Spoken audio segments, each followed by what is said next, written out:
Assalamualaikum warahmatullahi wabarakatuh. Ako po si Naima D. Matuan, nagmumula sa Tamparan District, Division of Lanao del Sur 1. Ako ang inyong magiging guro sa Filipino 4.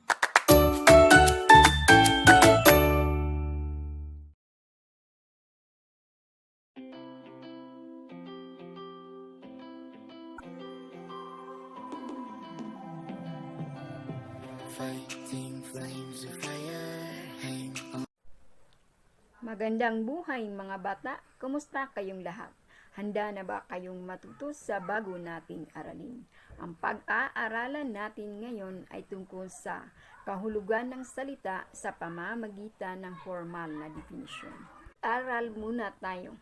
Panuto, tukuyin kung pantangi o pambalana ang mga sumusunod na salita. Una, ina.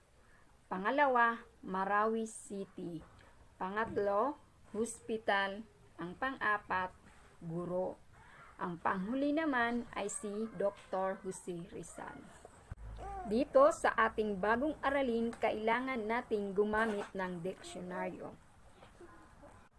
Tukuyin muna natin ang kahulugan ng mga salitang nasa loob ng maliit na kahon. Tayo ay may dalawang kahon, mula sa kanan at sa kaliwa.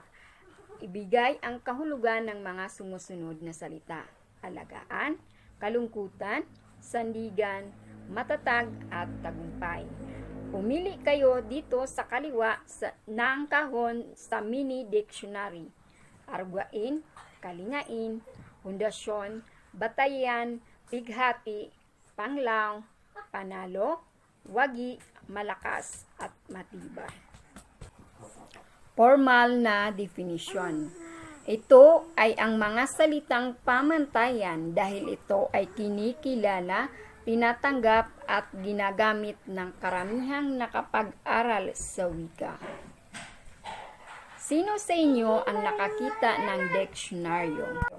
Ang diksyonaryo ay isang sanggunian na nagbibigay ng kahulugan, tamang bigkas at bahagi ng pananalita ng mga pangunahing salita.